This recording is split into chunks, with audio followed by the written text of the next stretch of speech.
Hello, good evening, good morning, good afternoon, depending on whereabouts you are in the world.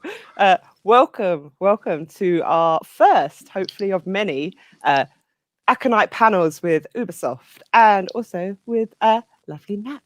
I'm Angeli. I am the marketing manager for Aconyte Books, who are bringing you world-expanding fiction across video games, board games, card games, you name it, we're going to try and make it for you.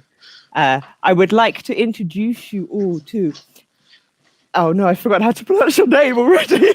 Amar. That was quick. Amar Azasia. Literally Azazia, 3 seconds ago. Azazia. Oh my god. Amar Azazia. Oh, I can't believe I forgot it already. I'm so professional. Welcome. Would you like to introduce yourself a bit more, probably with the correct pronunciation of your name? And let us know if I manage to, but yeah. So I'm working at Ubisoft. I've been working at Ubisoft for more than a decade. Especially, I'm known for having worked on the Assassin's Creed franchise. I'm currently the director of the Transmedia department at Ubisoft. So I'm doing quite exactly the same thing as you do, but with all of our brand. So I'm working on board game, publishing project, movies, TV series, based on Ubisoft license.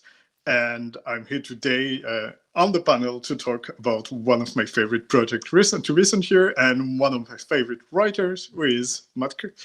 So Matt, Yay. And talking of Matt Kirby, come tell us about yourself. Say hello. All right. So I am Matt Kirby. Matthew J. Kirby is usually, but most people call me Matt. Amar was, several years ago now, he brought me in to write a series that was a partnership with Scholastic called Last Descendants for teen readers, and then approached me more recently to see if I wanted to do a project related to Assassin's Creed Valhalla, and I, of course, jumped at the chance. So yeah, that's why I'm here. But I'm a writer of books, primarily middle grade YA fiction for kids. I've got a dozen titles out there now or something like that. So Excellent. Oh, apologies. This puppy has been so good, and now that we're live, he's barking at himself. Spare me 2 seconds. Of course. And we got a nice view of the bird too. Oh, when you good. just turned. Yeah, she's woken up now. Frodo's barking has woken her up. Anyway, let's get on with the panel, shall we? Let's do that. So, for anyone who isn't already familiar with it, can you tell us a little bit about Assassin's Creed and specifically Valhalla, which is the new world in which the story is set in? Okay, so, well, the Assassin's Creed franchise is an historical franchise. It's an action-adventure game. It started as a game, and now it's a big entertainment franchise. We're talking about books, movies, and lots of different things. So the core premise is to follow two secret societies, the Assassins and the Templar, fight and struggle through the age, trying usually to battle each other in the shadow, influence historical leaders, and be part of big historical event where basically the balance kind of shifted, the balance of power kind of shifted. And in order to do so, they usually try to find and battle to find artifact from an ancient civilization, very powerful artifact that they use in the shadow. So we basically rewrote human history through that specter, explaining that every myth and legend had a real origin, and that origin was this ancient being that we call the Ethu. So that's like the high-level 5-line speech. Assassin's Creed Valhalla is the last iteration of the big AAA franchise, and it's just been released a couple of weeks ago, and is already a huge success. So Assassin's Creed Valhalla is set in England in the 9th century, and is centered on the Viking invasion. So how the Viking came to England, how they installed the Danelaw, how they settled, And one of the key focus for that franchise, as always, is to try to surprise our fan, surprise the audience with historical facts, with event and element they may not know. And so we try to depict the Viking through another lens. Of course, the whole thing is meant to be packed with action, adventure, betrayal, political intrigue. So the idea is to have fun and to use an historical setting as a background in order to amuse ourselves and entertain the mass.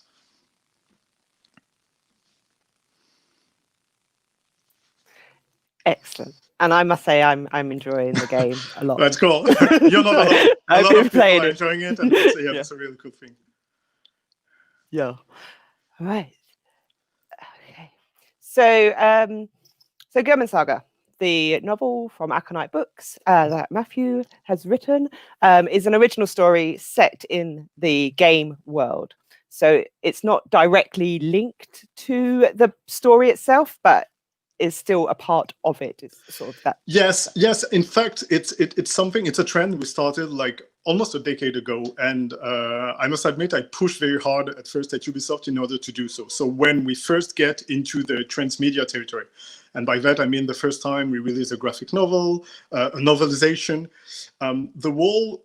I would say the whole thought process at Ubisoft was, okay, how it's going to support our next game? How could it, push people toward the game? And it was mainly perceived as an extension. So something that was there in order to be here to help the game sell more, or to be more available across the year. And I think, and I'm still like a strong believer, that it's not the right approach when you're doing transmedia, because basically you're just repeating the same story on another format, and a story that wasn't meant to be told that way, which means you have to make a lot of compromise to edit and change a lot of things, from the pacing to the character to the freedom you're giving to the player. And therefore you end up in a result that is usually not as good as, and on top of that, you're also you don't offer any surprise or any I would say any entry point to anyone not knowing the franchise. So for a very long time, and I think we started around Assassin's Creed 2, Assassin's Creed 3, where we come with books and novels that were not based on the main character, and that was not meant to just retell the same story again and again, but it was basically a glimpse into the same universe. So in that specific case, of course, you're going to see Eivor, you're going to see Ivar, you're going to see main character that plays a strong role in the game, because it's happening at the exact same time, it's happening in the same universe, it's happening with the same characters, but we are not following a character that has its own story in the game. What we are doing is we are focusing every single time on crafting and telling a good story first. My job with the author, and it's super easy with somebody like Matt, because A, he's very good, and B, he knows Assassin's Creed by heart. My job then is to get sure with my teams that what is written in the book makes sense. We are talking to the team, we are getting sure that everyone is involved and that everything makes sense. And once it's done, like, the idea is that anyone can pick the book, even if you're not familiar with Assassin's Creed, and you should have a very strong story, a cool book about Vikings. You should learn a lot of things. And if you're a fan, it's just going to expand your experience, because you're going to add like a lot of backstory, a lot of things you weren't aware of. You're going to learn that things were moving like from a far distance, where when you were playing in the game at another place. And I think it's something that is super entertaining, and it's in my opinion the best way to like deal with this kind of project. I mean, everything that Amar just said is actually how they sold me on like working with them like years ago, because until then I'd only been kind of playing in my own worlds, like when I was writing my fiction. But when Amar told me like years ago, we were in a meeting and he was like, look, we don't publish books to sell more games. We want the book to be like its own thing and its own, to do what books do, and to give readers this different access point. And because as a writer, thinking of doing something redundant where I'm just retelling somebody else's story isn't really exciting or appealing to me. But the amazing thing about working with Ubisoft on these projects and with Geirmund Saga is that I was able to come up with a related news story that is related to the game that just enriches the experience. Yeah, and I can that makes sense to me. Like why you would then ask Aconyte to join in with you, because that is 100% what we believe in, is expanding the worlds that already exist and that already have fans, and just giving them more to play with, more to sort of spark their imagination. And yeah, I mean, I'm very excited that we get to work with you, both of you, and yeah, make these really amazing stories. As you see, I'm a big book nerd and a video game nerd, and yeah, just a big story nerd in general. And I'm really excited that what we're creating with you. Yay! Fangirl moment over. so Matt, can you tell us a little bit about Geirmund and why the book focuses on him and his story specifically? Yeah, sure. So in the beginning, like I said, when Amar approached me and getting invited once again into it's like I've compared it before to like the cool kid inviting you over to play, like, because there's always the cool kid who has all the best toys, and like that was never me growing up, but I love to get invited over to that kid's house to play, and that's sort of how it feels like. And of course, like that sort of goes along with the whole idea of history being a playground in the Assassin's Creed universe. So they basically approached me, and we want to do this, a book related to Valhalla, and they sort of had a list of characters that were related to the game that to kind of get me thinking, to kind of just brainstorm. And they asked, "Do you have anyone or any other ideas you would want to bring to the table?"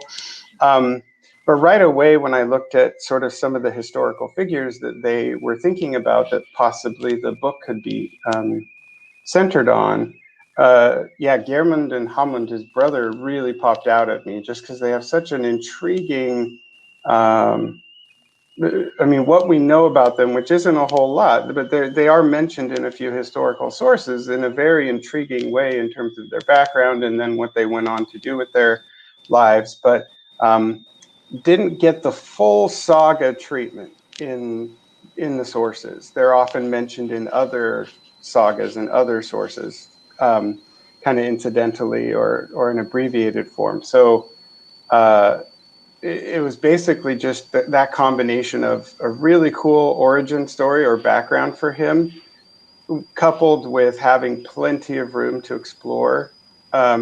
Because, when it comes to writing a secret history, I'm always looking for the gaps. Like, where can I play? Like, where is the record kind of a little bit fuzzy or blank, so that's where we can kind of go in and have some fun. And so Geirmund was really just kind of, it had all of those opportunities. And so I really latched onto that pretty quickly.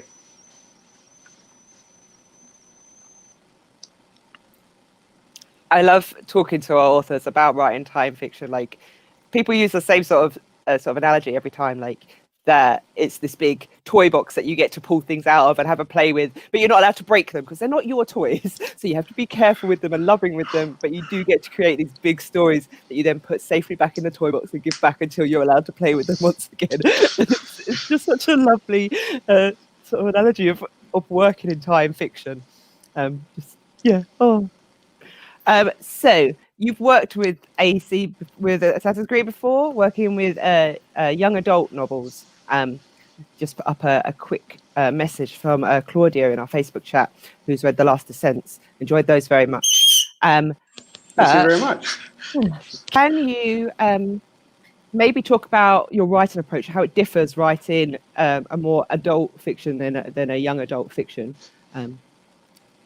Yeah, so, and I mean, this is something I've actually been thinking about quite a bit, because this is really, it's my first novel that I've written where I knew going in it was intended for an adult audience. And so I've sort of been analyzing, in a way, my own process as I have been writing it. And in a way, I didn't feel like there was much difference. I always try to go where the story wants to go, where the story is leading. Like, And it would be difficult to tell a Viking saga like this honestly and accurately without some of the more mature content in terms of violence and some of those themes. And so for me, it wasn't. It's more, I guess it's not so much that I approach the writing differently. It's more that I just sort of know going in that this is a story that's going to ask for different things. It's going to ask for different treatment. And previous to now, a lot of my ideas that I have, even if I were to write them for adults, I don't think they would turn out very differently because I felt like I was being true to what that story wanted. And same with this book. I feel like I don't know how I would write it for kids. Like, this is just a story that is more, in order to be true to the story, it calls for things that a lot of times we don't think are suitable for children, depending on, your parental guidelines. But yeah, so yeah, it all really for me just comes down to the story and being true to it and what it kind of calls for. Excellent. Oh, thank you for that. So, Valhalla. Sorry. Valhalla follows the story of Viking invasion. What sort of research from both of you goes into creating a story that is both exciting and historically accurate? Okay, so on the game side, at first, we almost had the same approach for every Assassin's Creed game. So you may notice that the first questions and the first things that fans are asking, and everyone is asking when we mention that there's a new Assassin's Creed game at the corner, is where is it happening? Like, what the era, what the time period? Because it's kind of the first thing that activates like the fantasy machine. Way before knowing about the protagonist, the story, what's going to happen, it's more about where is it set. So of course, we have teams and we have historians doing lots of research like associated to the game. For this game specifically, there was a team based in Paris that did a lot of research and that created a database that was available to anyone. And in that database, there was like the thing that you would expect from any historical research, which are the great historical figure, sources and materials, things going from TV series that you should see, books that you should read, elements that you should take into consideration, historical research, historical book, etc. On top of that, because it's the recreation of a world, we have all the tiny detail. What does a lock look like at the time? Like how many people were able to read, what kind of material they were used in order to communicate between each other, what kind of daily activities they were doing, were they craftsmen, what kind of thing were they crafting. All of those things we also have to analyze, get deep into. And when we get into the Viking world, that's also the idea. We want to be able to carry out a lot of the elements showcasing how they live their faith, how their faith clashed with Christianity and Alfred the Great when they came into England, how some of them were considering converting like super easily because they don't really, they don't really care. For them, it was just a matter of, well, if I can have peace and have land, of course, I'm a Christian, no problem. So there was a lot of things that were super interesting to dig into, and that's what the team did. They digest all of this material. And once again, the idea is that history is a playground. So we're not creating a documentary. And in fact, we created a couple of years ago the Assassin's Creed Discovery Tour, which is like another project from the Assassin's Creed main game that are meant to be historically accurate and that are meant to be used by museum, by school, by teacher, and they are. It was a strong demand that we had on their behalf, and we responded. But the game is not set to do the same thing. The game is using history the way Hollywood would use history. So of course, sometimes we're taking shortcut. We're doing like Matt, looking at gray zone, where we can tell a story and have our own take on what happened at that moment, which usually ends up with First Civ or Assassins or Templar did something at that moment because we don't know what really happened. And then we expand. Matt was already really versed into the Viking world. Yeah, already wrote on the subject. And when I called him, and I called him on Facebook in order to make that happen, because I knew him and I wanted him on board. And he has been a dear friend since a couple of years. So when I had that opportunity, I was like, I need to talk to Matt, because if the guy, he knows. He did his own research on everything that was Geirmund. So I'll let him comment on what he did. But on top of what we gave him, he had his own his own way. Yeah, so this is actually the third book I've set in like a Scandinavian or Viking setting. I wrote a book many years ago called Icefall that was just like a middle grade standalone novel, and then one of the Last Descendants books has a storyline in Sweden. Different time period than this, but different century, but similar motifs and culture. For this book, I had to do some new research in terms of what Anglo-Saxon England looked like during that period, which I wasn't as familiar with. And yeah, I majored in history. And so I tend to get pretty serious about the research. I want things to be, as good as, so like, for Geirmund's story, for example, like I wanted to make sure they were using like if I'm putting them on a road, I want to make sure there was actually a road there. So, there was a really cool book I found that was like Ancient Trackways in Wessex, I think. It's kind of an old classic. And a lot of the archaeology that's been done in terms of the Roman roads and ruins. And I would send Amar these maps that I was making with overlays in Google Maps, because I was like overlaying the Roman archaeology ruin on Google Earth so that I could actually make sure that the distances and everything lined up. And I also got really sort of nitpicky about language, because I wanted it to really feel like a saga, like a real, I wasn't trying to recreate a historical document, but I still wanted it to have that feel. And so I was kind of just responding to my own internal ear.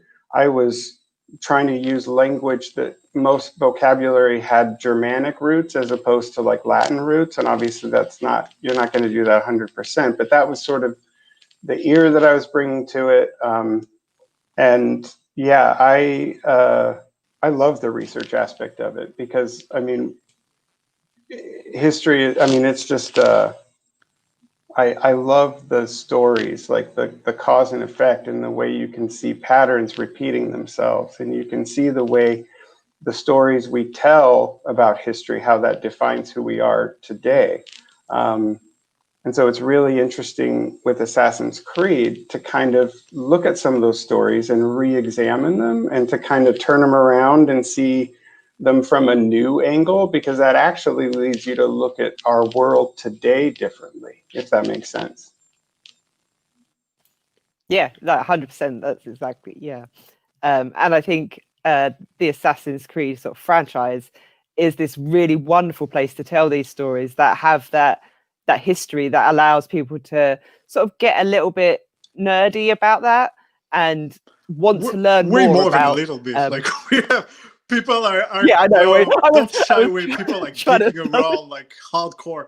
Like our fans are immersing themselves, and lots of our fans are history buff. And usually, even when they are not, it kind of kickstarts an interest. One of the things we've noticed through the year, it's a very fun fact, but I like to repeat myself because I'm getting old. But one of the things is that whenever we announce a new time period, we can see peak of activities on Wikipedia on all of this time period and the character that we mentioned, because people are digging into it and they really want to know more about what's happening. And I can confirm, like, the fact that Matt has that historical background, but it's more than a background. When you study history, you basically learn how to source properly your material. You learn how to respect the sources. You know the difference between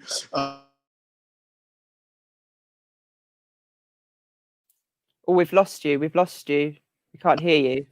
Is it okay? I just had it. Yeah, you're here. Missed what you said though. Yeah, cool. So the thing is that you're doing all of this research, and Matt was really precise. And I remember with the team, with Caroline and with Satya, like laughing whenever we were receiving document, because at some point it was like 7 or 8 PDFs of a map and a road, and exactly at which point the character was going everywhere. And we're like, yeah, you don't need to do that plotting. Like, it's really intense, but that's okay. We're cool in the game. It's a playground. Yeah. It's not like a one-on-one scale of what happened. So that was super funny. Yeah, I mean, but again, that's sort of like, because I'm looking at the game. The game does what a game does really well. I mean, I've been playing Valhalla and it's incredible, but a book does.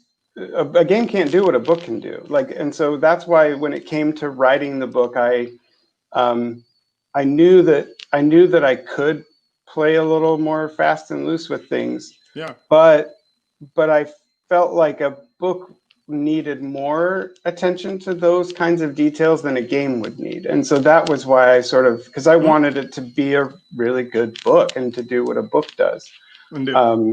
Yeah, but yeah, it was but it's also true that one of the things that we allowed ourselves to do, especially in a book, is because we have total control and mastery of time and pacing and space. One of the things we can do is travel a lot, and there's a lot of travel in that saga, where in the game you're going to go into basically a region and you're going to travel a lot in that region before moving on to the next one, where here we can go from one place to another, and we don't have to rebuild everything. Which means that if you want in a book, and it's just an example, but if we want in a book, we can start in Norway, we can go in England, then we can go to South France, Constantinople, north of Africa, then see the vulva and get into like, northern Russian countries. But in a game, you have to recreate everything. So it just, or in a movie, you have a massive budget just to recreate this world, where one of the advantages of the book is you have that kind of freedom where you can explore, impose a different rhythm. And I think that there's also the fact that when a game is an open world, as Valhalla, we want to give choice to the player. We want them to be able to play their way with their Eivor and travel the world, build relationship at their own rhythm, and dig as much as they want to. Where, of course, the constraint is completely different in a book, and one of the things we want is to explore the psyche of a character. We want to get sure that people would resonate with Geirmund and with his and what he's living.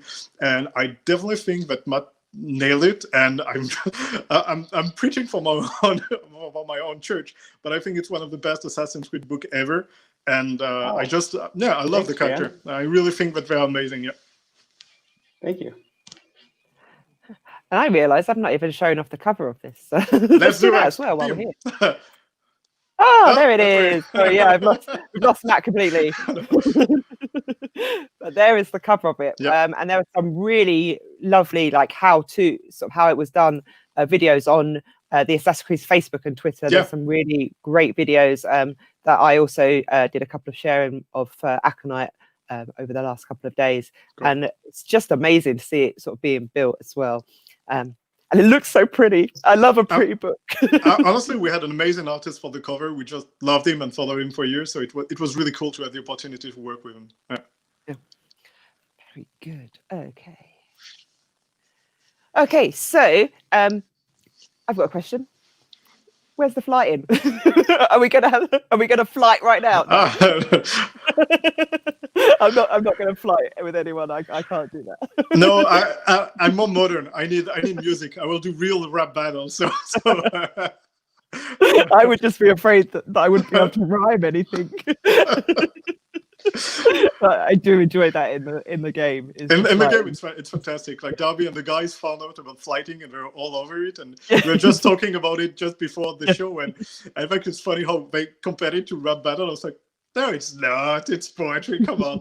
But it's super fun, and yeah, it's reminiscent of Monkey Island and all the jousting, and it's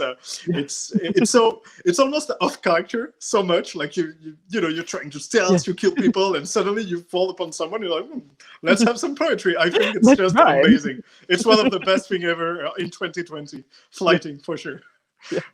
So we do have a couple of questions from the chat. Sure. I will take some more as well. So if you have been watching and you have any questions about the book, about Aconyte, about or anything directed to Matt or Amar, do pop them in the chat. Please do keep them relevant to the book So we while we would all love to talk about all the other very exciting things that are going Nope. on with us, we cannot. So do not ask us. You'd just be you shouting into the void, I'm afraid, because we will ignore them. But Siobhan has asked, what Yeah. future releases? I'm going to say this is for the books. What future release books have we got to look forward to? Will they be new stories entirely, or will they be tied into existing ones? Both. In fact, we're working on, on the publishing side, we have that novel that has been released. We have a hide and seek book that has been released. We got a couple of surprises. We have the Dark Horse comics that has been released. So some of them are tie-in. We also have projects that are being built abroad that we want to bring. So there's a manhwa being built in China. There's a manga that is already coming worldwide, that has been releasing worldwide.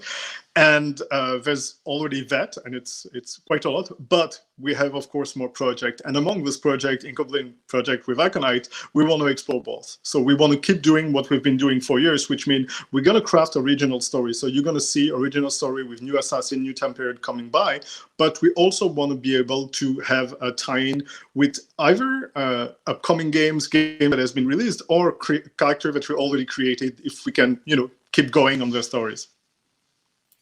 Yeah, I will say from the Aconyte side, I know that we've got lots of stuff in sort of the work, all the way up to like 2022 so far. So yeah, there's lots of things that we're working on, and yeah, we're working on different strands with the Ubisoft team to create lots of different types of novels for people. I'm very excited about the next one that we're not allowed to talk about. We're not able to talk about it, but I'm glad you're excited about it. Yeah.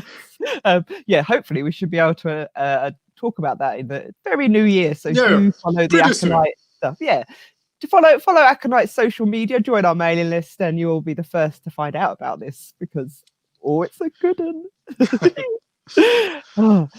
And Siobhan also has asked another one. What people, era, country, etc. would you most like to work on in the future? Us? That's a good question. I would let Matt come first. Then I'm going to talk about my preference, which is not necessarily an indication what we're going to do.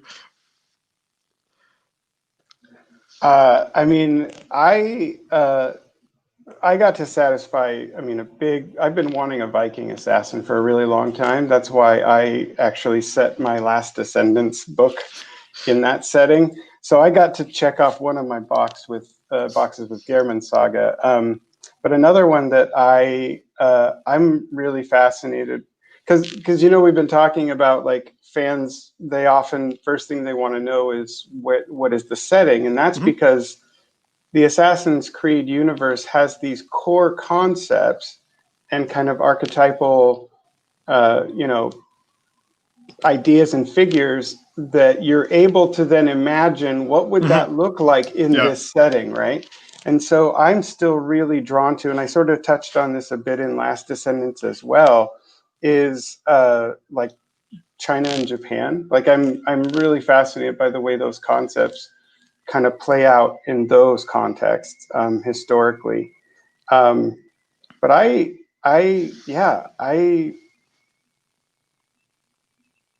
Russia would be cool to do more with. There's been some graphic novels that have explored. And I really enjoyed those, but I think that there would be a lot more to explore there too. And I think that's one of the important things. Whenever we're talking about like future game and future setting, there's almost, and I say almost, a belief that once we've been in a country or in a zone, that is done for good. And I really want to stress out that you can't be more wrong than by thinking so.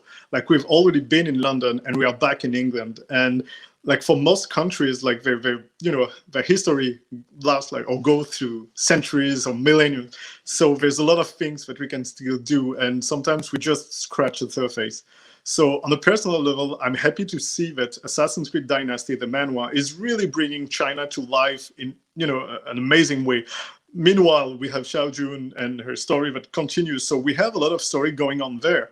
But because of my personal preference, I would go to Japan like in a minute. And there's tons of period that I would like to explore, not necessarily the major period, but Edo, pre-Edo, the Black Frigate. There's so many like interesting points where I would love to see an Assassin's Creed story. And what Matt was saying is, when we're talking about like the settings is, and the archetype is, the way we approach it when developing a game is, we know that either we're going to have a very, very strong time period that's going to kickstart like lots of things in people's mind, things such as the French Revolution, the Industrial Revolution.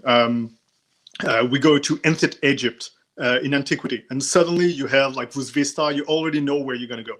Or we play on the archetype, and the archetype is not the time period, but the character that everyone fantasized about. So we have the pirate, we have the Viking, and when we're talking about Japan, usually we have the samurai / ninjas that are associated to that. And when I see things like a game like Ghost of Tsushima that I love with all my heart, I'm like, yes, that's exactly the kind of thing that I would like to see, and not only in a game form, but whether it's movie, TV series. I think that there's something that works really well with the Assassin's Creed mythos and universe. And my personal favorite would be definitely to go there. Yeah. I was going to say Japan as well. I know I'm not the only one. I know we're legion. We're a lot. I don't want to. I also like. This isn't so much a place, but I'm also really drawn to the way the Assassin Templar conflict plays out in the modern world as an era. I would really love to do to see a story that focuses more on the modern. Then I think that would be really cool, particularly because of just the way so much of the discussion going on in the world right now really comes down to how do you balance free will and safety and security. Yeah. Like, we're all quarantined because of that question, right? So I think that the Assassin Templar kind of, that central conflict that's a very human conflict, is really relevant, and kind of seeing how it plays out in the modern world would be... Especially because in the modern world, we're more keen to explore the modern world in Transmedia than we would be in the game, because the game is also associated with kind of a core gameplay mechanics. And it's not like focused heavily on shooting and stuff like that. So because the game doesn't want to lean too much into another category and falls into becoming another like modern day open world RPG, there's the tendency to go into the past in period where firearms were not preeminent. But it's true that when you look at the movie, we spend a lot of time in modern day. If we are exploring things like books, TV series, manga, there's definitely an option on the table in order to explore more of that. One of the period that I really liked and I wanted also to treat and to deal with was like the 80s and being at the height of whether it's the missile crisis in Cuba or something like that, having a take on the assassins in the midst of with spy games and stuff, I think could also be something really, really fun, at least for a series and, in a specific format to follow. I don't know if this is, I don't know if somebody will probably, a fan will probably know canon-wise, but like I've been watching the newest season of The Crown, and I'm like, was Margaret Thatcher a Templar? just the way, just like, I mean, I love Gillian Anderson's portrayal. Like, she disappears into that role. And a lot of the things that she's kind of arguing for sort of, and again, I always like to stress that this isn't a good versus evil battle. No. This is like competing values, competing ethics that don't have an easy answer. So I'm not trying to cast her as a villain by questioning whether or not she's a Templar. Still taking notes. But I mean, yeah, just like I really am increasingly fascinated by the way these questions play out in a modern setting. I really like that as a plot twist. Let's do it. I've got no control over these things, but I want it done. Right. Colin asks, how does the future of Assassin's Creed Transmedia look? Busy. Super busy. If I look at my team at the moment, and we're all looking forward to take like a break at Christmas, but super busy and in general, because as you may know, we've transitioned from working solely on Assassin's Creed to working on multiple franchise, and we're working on Watch Dogs, also with Aconyte, we're working on Far Cry. So we're coming up with tons of really, really, really cool projects, and we hope you're going to adhere and you're going to like them. And solely on Assassin's Creed, I haven't even like make the count of how many just publishing projects we have for the upcoming couple of years, but it's a lot. And not mentioning that we've talked, and I won't develop, but there's a TV series with Netflix that's going to take a lot of our time. There's a lot of things that we are still working on. So I would say that the future looks bright and looks super busy. So we're happy that we're going to be able to share some of the project. And sometimes it's really weird because, you know, we're done with one project, like it's completely final, and we're waiting for it to print or to get released. And we're already jumping onto something else, asking ourselves the next question, working on the future DLC of Assassin's Creed. So working closely with the team, knowing what they're going to do, helping them to craft, you know, some part of the element that they're working on, but also finding ways in order to bring all of that into Transmedia. So it's nonstop, and we're going to be recruiting again soon. So if you want to join the team, we're going to have opening. Yeah. Okay, and Claudio asks, how many months did it take Matt and the team at Transmedia to write Geirmund Saga? So how many months did Aconyte give you to churn this thing out? Really good question. I think you first approached me, Amar. I mean, this was a really quick turnaround. This is the quickest I think I've turned around a book. But I think you approached me last October, November, something like that.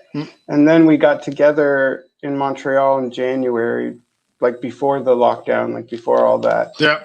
But then I just got busy, basically. I think all told, it was, so that's what, 6 months from... I would say purely writing 6 months. Then there was approaching Matt, talking about the story. And as always, what we're doing whenever we're crafting this kind of project, despite the fact that Matt is really, he knows Assassin's Creed well, we always do the same thing.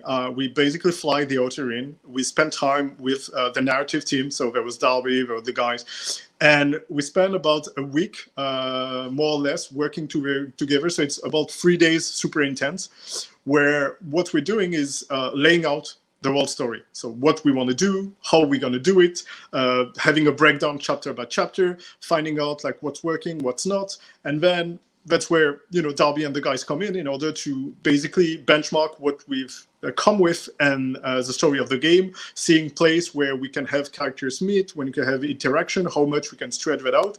So when Matt is getting back, or any author is coming back to his house, like he can focus on writing the whole thing. And we have already kind of square up the limit of their sandbox. And that's how we want to approach it. We know that Matt, we know his quality, we know 18 writers, we know how they work. And the idea is not to be like behind their back and commenting on everything they're doing. What we want to do is getting sure that we have a plan that is working, that the team and everyone is on board. And when it's set, we let them run the show, and we have just feedback. And once again, it was super fast, so I can't comment on Matt's side. But for us, it was super easy. And I just remember that it was just toward the end that I have some feedback and some recommendation about things and elements that I wanted to tweak or seeing change. And I think the first 200 pages or 220 pages, I had like literally zero comment. Like every single time was like amazing. And I was just waiting to read like what's coming up next to Geirmund. I was like, eh. So it was quite easy, but that one was fast. And usually, Claudia, if you want to know, it's 6 to 8 months is kind of normal. 10 to 12 is very comfortable. Yeah, I love that collaborative process, because we really are like it. The story becomes sort of, in a way, it's all greater than the sum of its parts, because you're talking about, we want to get from this, we want to take the character from here to here. What are the stops along the way, and how do those relate to the game, and how can we, in some ways, like with all these moving parts, that imposes some constraints, but I look at constraints as kind of the essence of creativity. It's like, okay, we've got this problem. How do we solve it? Like, how do we find something cool to do within these constraints?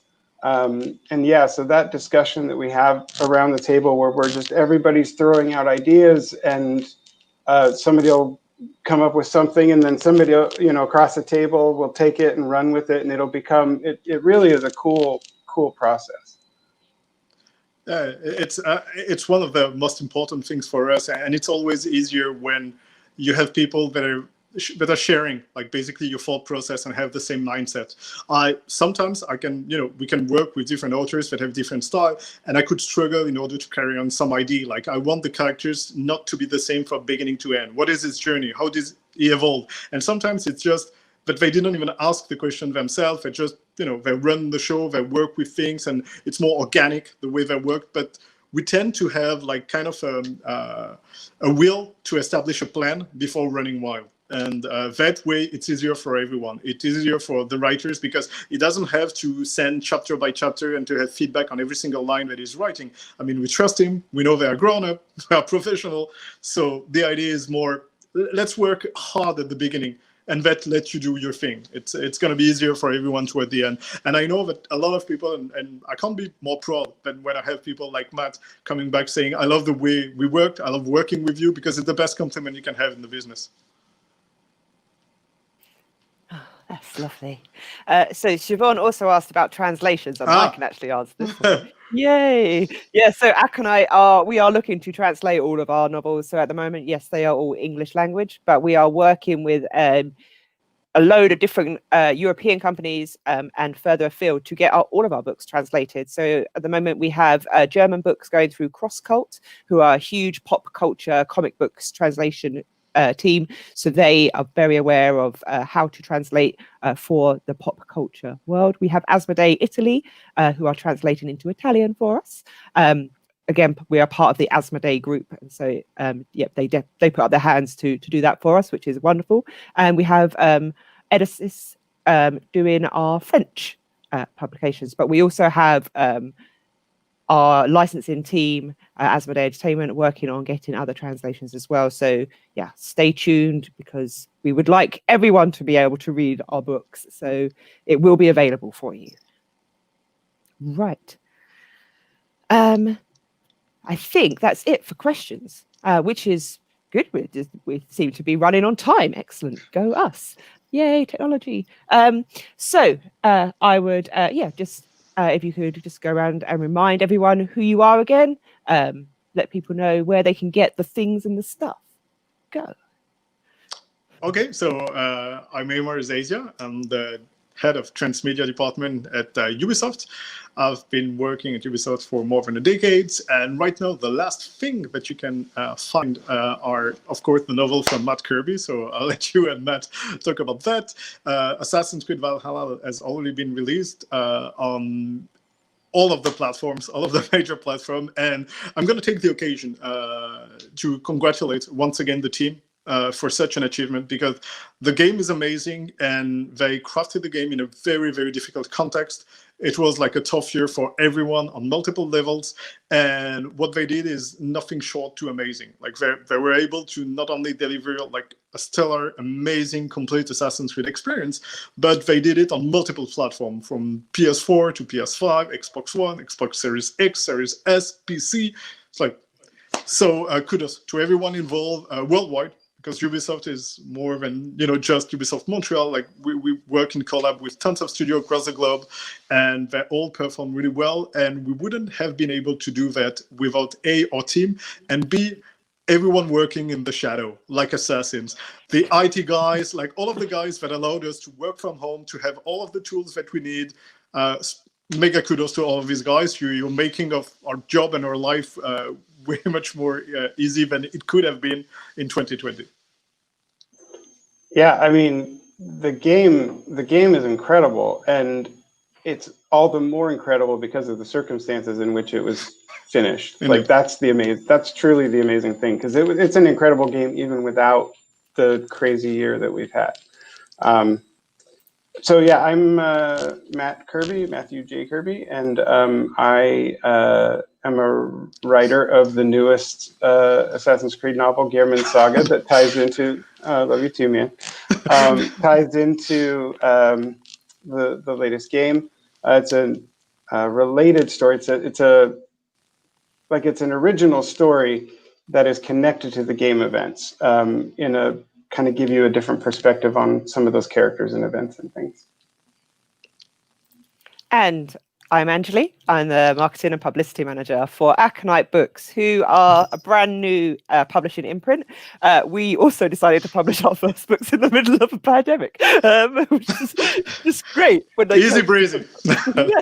But yeah, we are a very small team based in Nottingham, England. As you can see, most people are in daylight. It is almost 6 p.m. for me. It's nice and late in the evening.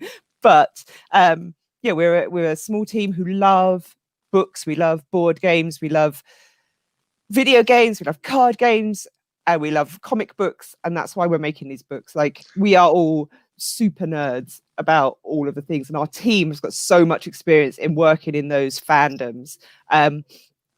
We are selling, creating Assassin's Creed books, and also Watch Dogs Legion books, and also others that have sort of been announced on our press releases, but no like firm things. So I'll leave you all to go to our website and find out more about those. But yeah, we're really excited to be working with Ubisoft now and in the future, and we've got lots of really big plans going on. So yeah, if you want to find out more about this book, visit aconytebooks.com. And you'll find all the information there. Follow us on social media. We're very active on Twitter. It's normally me that you're talking to if you're hanging out on Twitter. So do come, say hello, ask questions. If I can answer them, I will. Join the mailing list for all the fun things. And if you are a reviewer, our books are available for review as well on NetGalley. So do join NetGalley, request our books, tell me that you're a reviewer, and you'll get to read them first. How exciting. But yes, thank you very much, everyone, for coming along. Thank you to the two of you for joining me and talking about the book and about Assassin's Creed Valhalla. It's so exciting. I'm so glad that we were able to sort this out and have a chat. Yeah, thank you very much. Thanks a lot. Always a pleasure. Yay. So goodbye, everyone. Bye. Bye.